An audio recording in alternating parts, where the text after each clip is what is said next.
Last year, I went on an A5-day, 60+ mile backpacking trip alone. It was something that I knew I was capable of. I had a lot of friends that had also done so. It was really a unique experience to be completely and totally alone for so long. Often, the nearest person is literally miles away from you. Sleeping wasn't all that wonderful for me though. My tent was warm and comfortable, but I was very on edge. Just something about being alone in the woods at night. Every night. I would stay up as late as I could and fall asleep out of exhaustion. My trip ended. Everything went perfectly. I had a wonderful experience.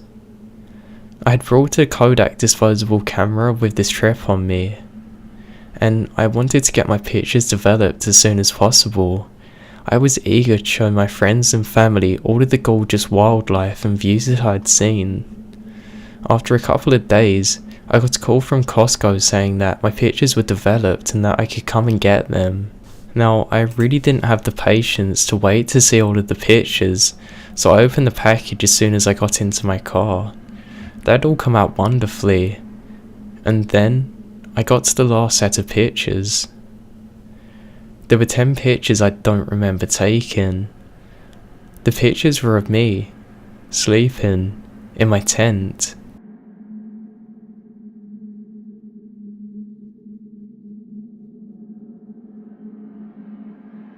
Two years ago, my wife and I decided we would sleep in a shelter on the AT after a long 40-mile hike.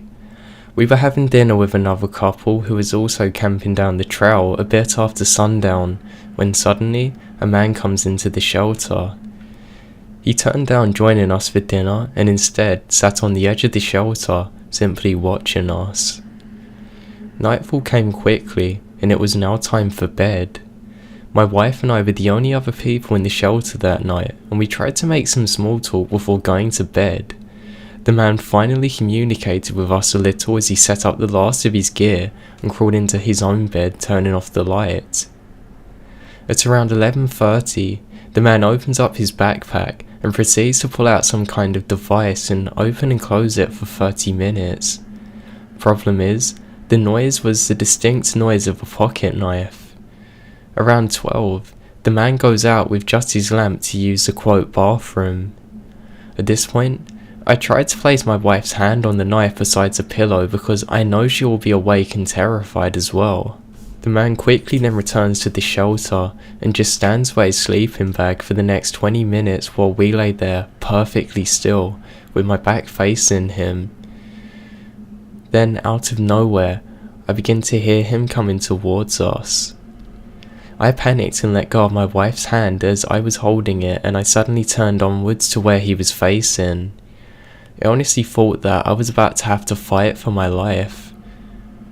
The man scurried back to his 15 feet away bag and zipped it up quickly. I'm still not sure what his intents were to this day, and it still bothers me the most. I stayed awake for the rest of the night and would occasionally make noises to make him realise I was still awake.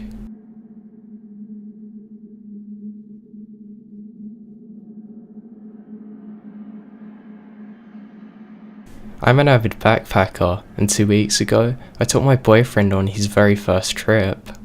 We did a short one night out and back in Colorado's Front Range. He's asthmatic, so I decided to keep it short. The trail we took started from Echo Lake, which, for those unfamiliar with, receives a couple of hundred visitors every weekend. That's actually quite busy by backpacking standards. The particular trail that we're on, Chicago Lakes Trail, is actually quite popular by day 2. But we decided to make it an overnighter. After about 2 or so hours of hiking, we eventually reached the last Chicago Lake. As we arrived there, we were met by about 8 other people who were also camping at the lake. We spoke to them for a little bit before eventually continuing our way to Upper Chicago Lake. The upper lake itself is about half a mile past and 300 feet higher than the lower lake, with lovely views overlooking the lower lake itself. Upon arriving, we're the only ones there, along with 30-something men, and despite the exposure to high winds, we decided this would be a good place to set up our camp. We actually had quite a late start to the day, so by the time the camp was all set up, it was about 6 PM and the sun had settled behind the mountains. The last of the day hikers had since left and we're the only tent set up at the lake. It was getting pretty windy and chilly, so we decided to retire into our tent for the night.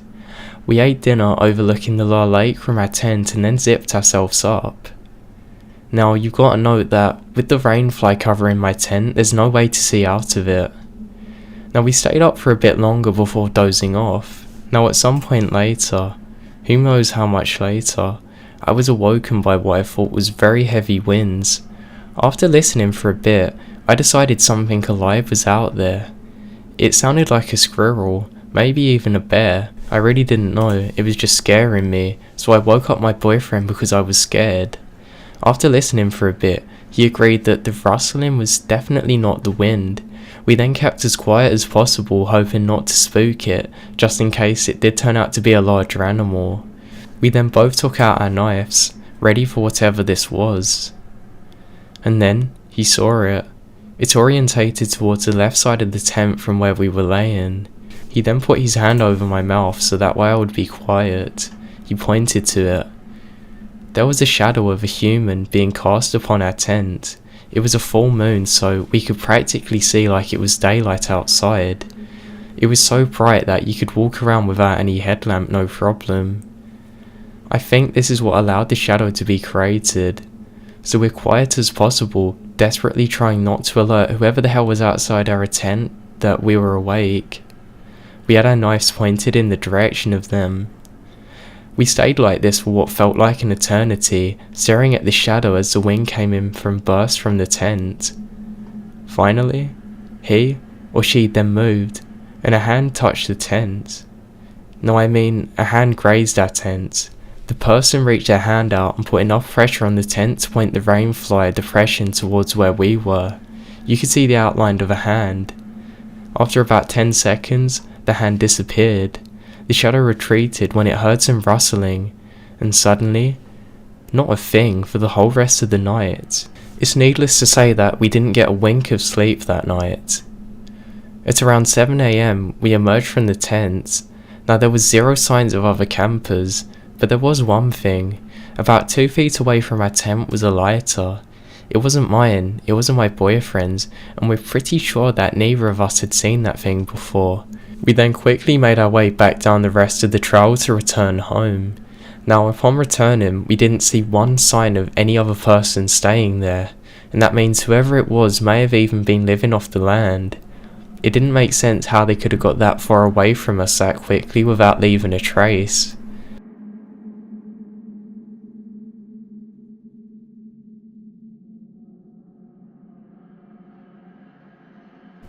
This occurred when I was 18 and backpacking my way through the world. I always looked a few years younger than I actually was. Often I had problems getting into places. I often found myself hissing, "No really, I am an adult," and people refused to believe me without ID. So I arrived in Western Australia in January, in a little known town that looked nothing like the brightly coloured postcards that I had seen of Sydney. I had rented a car and was getting used to the Aussie way of driving, and I didn't pay attention to the fact that I was running out of fuel.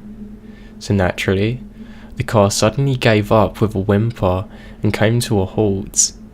I wasn't worried, since I had the spare tank in the truck as advised to for travelling long distances in Australia.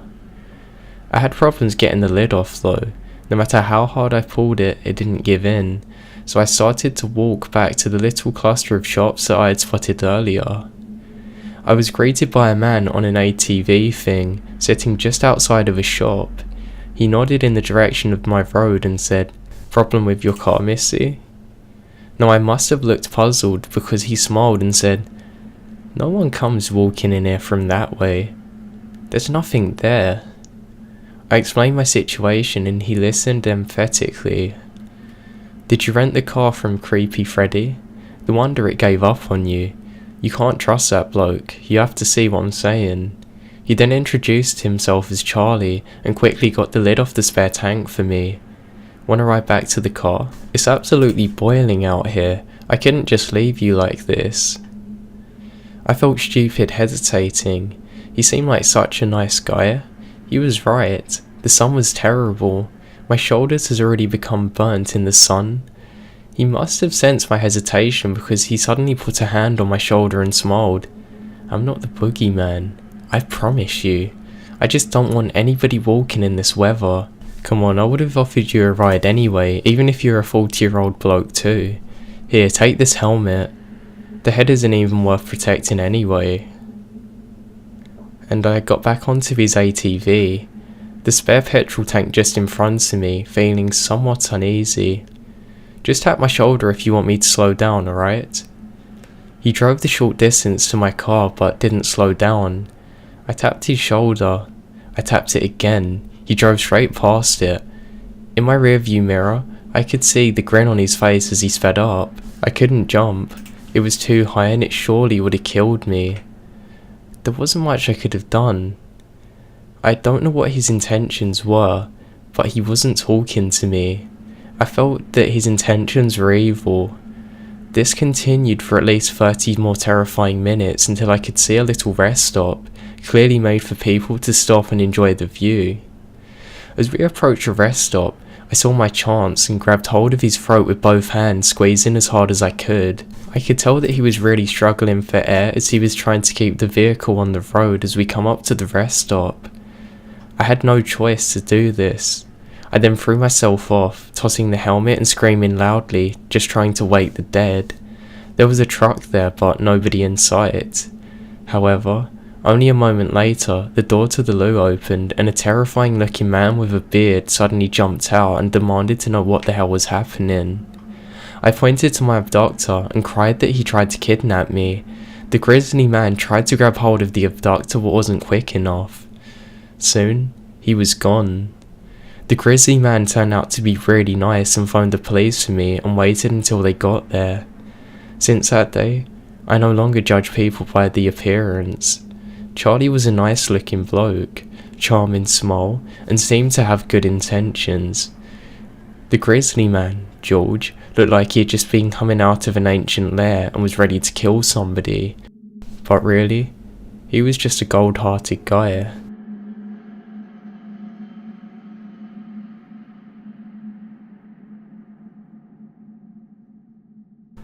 Back when I was 17 and on exchange, my friends and I decided to take a circuit trip to see more of China. We lived in the north, Harbin, so the first step was to take a train down to Beijing and meet up with some other exchange kids. Since we were underage and there are very strict rules about travel, we told our host families that we were visiting our friends in a town just a few hours even further north called Jiangsu. Some of us got dropped off at the train station about 15 minutes before the train to Jiangsu, planning to wait there for a few hours before the Beijing train boards. In the end, we got cocky and ended up running towards the train at just about 10 minutes before it was scheduled to leave. Because it's China, where timeliness can go a bit too far, the train had already gone. The gate manager laughed at us because we looked young, and the guy comes over to us and asked us to see our tickets. We hand them over and he takes off running. We give chase to this guy, to the last of the gate manager and others in the area, but we couldn't catch the guy, he was too quick. So there we were sitting in the train station. We can't go home because it's not like we can say, oh, we missed a train to Jiangsu hours ago, just got back now. We can't afford to buy new tickets, so we just stalked the station for the guy. We just sat ourselves down and mopped. All of a sudden, there's this weird older lady that leans over and whispers, "You want to go Beijing? I can get you there for half the price of that train." Yeah, for us once, right? So we politely declined her, saying that we're not interested.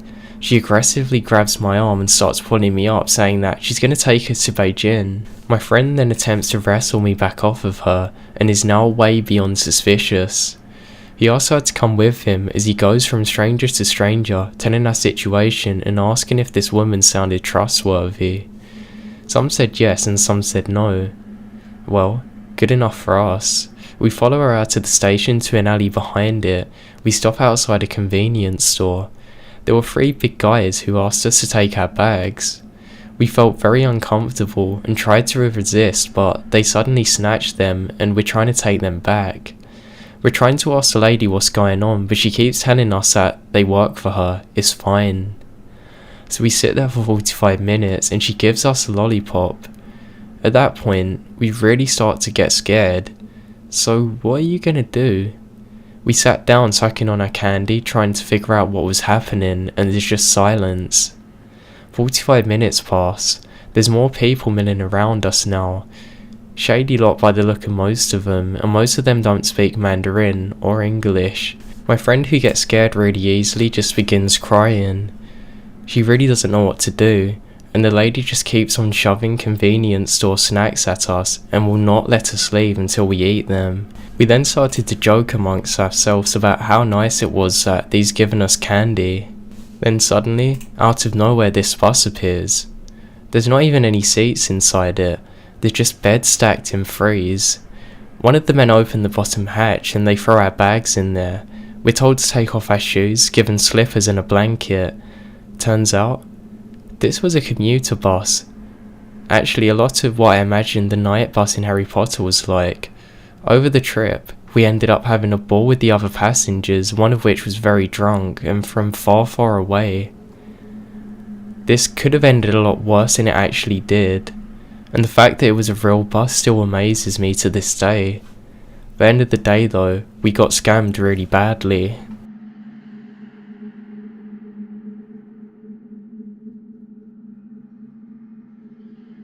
Okay, so some quick background.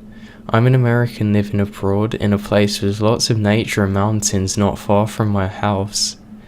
It's been a great past month's weather, so I've been taking advantage of it by hiking nearly every day. Now the country I'm in is incredibly low key, especially in the residential towns, so safety always remains. Now the mountains are just less than a mile from our house. On this day, I was chatting with a friend in the US and decided to go up to the mountain's base and loop back down. It's about 3 miles but not as strenuous as hiking. So I'm talking with her and making my way up this sloped paved road to get to the base and have a first unsettling encounter with a truck driver who tries to salute me.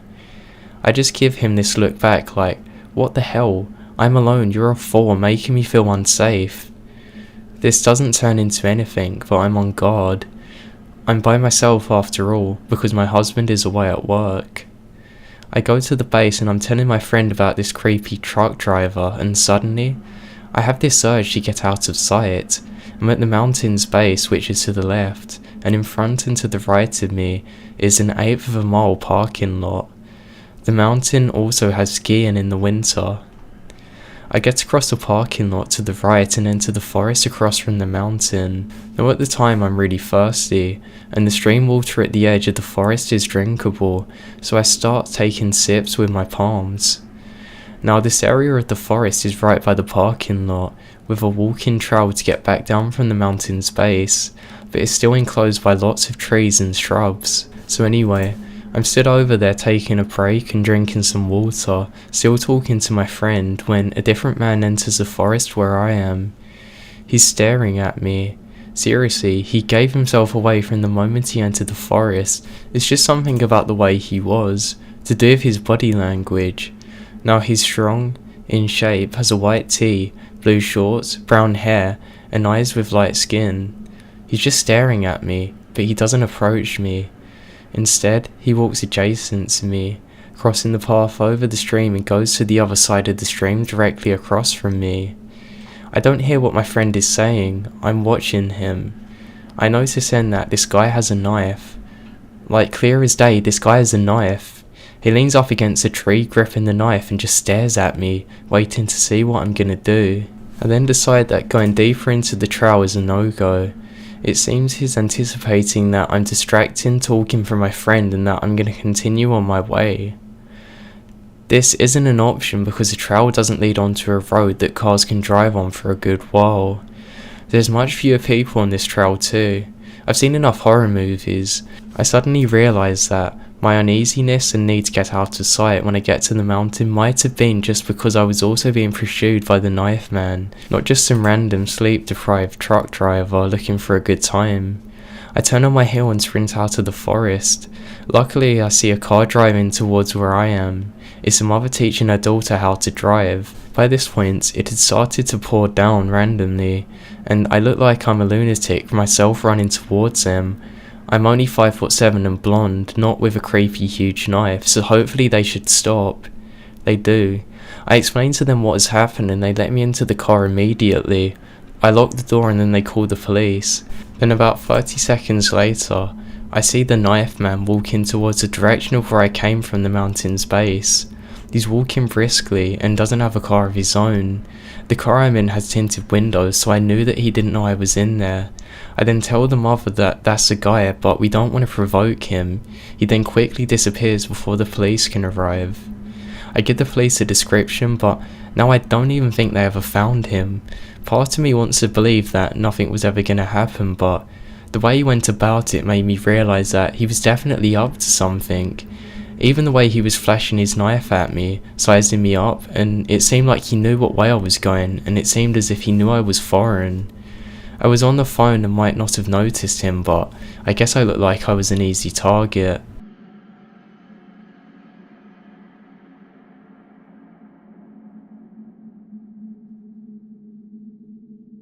My friends and I back in college weren't necessarily ghost hunters, but we liked to go out into the woods at night to find old abandoned houses, graveyards, and it seemed like they were plentiful when you go out into the middle of nowhere.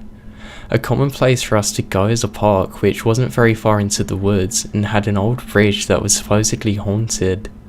As an explanation as to why the bridge was so scary, there is a light at the end of the bridge and the shadows from the trees form what looks to be figures. When you sit in the middle of the bridge, the wind makes the figures look like they're moving towards you. To the unsuspecting visitor, this can be frightening, so we like to take our friends there to go and freak them out. Now to set the scene, it was late summer on a Wednesday night, probably around 2 AM. We're all on a summer break and nothing was going on, so we decided to take a couple of guys down to the bridge to give them a good old scare. The area isn't that easy to get to. There's lots of steep hills and rocky roads, so it's very secluded. So as expected, there were no other cars on the road. So now we get down to the bridge like we had so many other times before. It was tough to see the light at the end, but there were definitely plenty of shadows to add to the scare factor. So as you're supposed to, we parked our car in the middle of the covered bridge and turned off our lights as well as the engine. Immediately, the people we brought with us started to see the shadow figure approaching the car. We obviously tried to play it like it was real and the fact that it was scaring us. Well, we continued to scare them, but there was something wrong this time. The figure seemed a lot more lifelike, not like a moving tree in the wind, and it didn't feel like an illusion at all. I looked over at my friends and could tell that they noticed something was different this time too. It was at this point that I noticed they were no longer looking at the same shadow figure at the end of the bridge. This one had actually moved directly in front of our car. I started to panic and turn on the headlights because it was becoming a bit too real. Once the lights come on, the figure disappeared not too shortly after, and it didn't stop inching towards our car. So there was a guy dressed in all black down to his feet staring down at the hood of the car. After the lights come on, he kept on inching towards us. A prank, I thought. Somebody has to be pranking us, I said to our friends. But who would want to mess with us? We opened our windows and yelled, "Hey, you got us, that's pretty good." Nobody reacted. Thinking he was just trying to stay in character, we laughed it off and backed out to the bridge and started heading up towards the hill. We were now actually getting pretty deep into the woods. Maybe a minute or two drive from the bridge, we decided to head up that way to gather our thoughts and sort of process everything that had just happened since the adrenaline was still running pretty high. We then made our way onto a parking lot which is normally about 4:15 on a busy day. This is because it's a very popular hiking location and there's lots of hikers here, but at 2 AM on a Wednesday, this place is totally empty. Upon pulling in, the spot was full. I mean, every single spot there was taken, even the one we normally go to. Considering the park was closed at dusk, this was a very disturbing discovery. This really didn't make any sense unless every one of these was hiking. I don't know, maybe they went out on a big trip together. God knows. We parked in the middle of the lot trying to figure out what was going on. I grew up just minutes from this area, and the amount of cars was probably the equivalent of the entire population of the nearest town. So we sat there in that lot for about 5 or 10 minutes just asking each other what we thought was going on, and then 2 German shepherds come running down from the hill. They stopped to take our briefly, then continued running off into the woods. Hikers, they must have lost their dogs. Haha, we just laughed to each other. The girl that we'd brought with us then had a look of horror on her face and told us that we needed to leave. Confused and still a bit concerned, I agreed and we quickly left the area. She then put everything together. She then told us that these weren't hikers at all. The cult activity in this area was very high, and German shepherds are commonly used as sacrifice animals. I don't know where she got this information, but all I know is that it's been 5 years since this happened, and I'm never going back to that bridge again.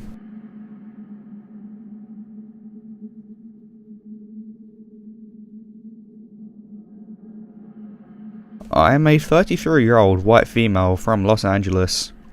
3 years ago, my boyfriend and I, as planned for 5 years, turned 30, sold everything we owned, including my car, took his Trailblazer, and decided to just travel around the States and Canada. I guess you could call us backpackers, as we tend to chase good weather, find a state park and backcountry hike into the wilderness for days at a time. My brother likes to joke that we are anti-establishment hippies. We don't necessarily live off the grid, but between the two of us, we have one prepaid phone we use for emergencies or checking in with the family and friends, one MacBook which I use for work. I'm a freelance writer and content creator. I mostly write boring white papers or web content. The whole point of our living situation is to live debt-free and have as few bills as possible. I only use free Wi-Fi, so 1 or 2 times a week we have to go to a city with a Starbucks. This background info is important, so you know more about who we are and how simply we live. Neither of us are involved in social media, and know very little of Reddit or Instagram or use any apps, because our phone isn't a smartphone, so we don't even text. Last summer, we decided to do some backcountry hiking in Arkansas. It's one of those states you don't ever really hear about other hikers visiting, but we read it has some beautiful natural landscape, and it does. The rules at this particular park were pretty lax. We didn't need a permit, and there were few basic laws and guidelines, but there was no check-in needed. We had all the basics and had planned to do a 6-day hike, 3 in, 3 out. The whole time we were there, we didn't see or hear another soul. But one day, we were preparing to move off trail and find a camping spot as it was getting near dusk. Half a mile off the trail is usually the standard for us. We took what looked like a kind of animal trail, and about half a mile out we saw a green 2-person tent. It was almost camouflaged in the foliage, so we came on it almost by accident. Some backpackers prefer privacy, others are more social. We were the more social type. We had some great experiences camping near other backpackers, sharing stories, food, and a joint or two. We were around 30 yards away from the tent. It was zipped closed, so my boyfriend shouted out agreeing to make our presence known. No movement and no sound. We assumed the green tent guy either wasn't around or didn't want to be bothered, so we started off in a new direction to get some distance between us. We camped, never heard a peep. We move along the next morning, completely forgetting about the green tent guy, until nearing the end of day 5 on our trek back. We were again looking for a spot to camp off the trail, when we came on a green tent again. This isn't that unusual, but normally backcountry hikers keep moving, so we weren't really expecting it. The tent flap was open, so my boyfriend yells, greeting again, and nothing. My boyfriend wants to go checking it out, saying it's weird and maybe someone's hurt. I didn't like the idea from the get-go, because even though we hadn't had any bad experiences personally, we'd heard enough stories from other backpackers about hermits and mountain men that want privacy, carry guns, etc. But my boyfriend assured me that everything would be fine, and if all else fails, offer him some weed and keep the peace, and we'd go on our way. As soon as we get within 20 yards of the place, The smell of decomposition is intense. My boyfriend has been hailing his greeting over the last 20 yards, and once the smell hits him, he stops and turns to me and says, "What if we find a dead body?" My skin crawled. I was immediately afraid. I've never seen a dead body before, and I didn't want to. The closer we got to that tent, the worse the smell got. I knew for sure we were going to walk in and see some old camper's rotting corpse. What we found was worse than that.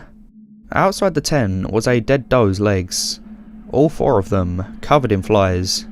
It looked like the legs had been cut most of the way, and then ripped off the rest of the way. It was a mess.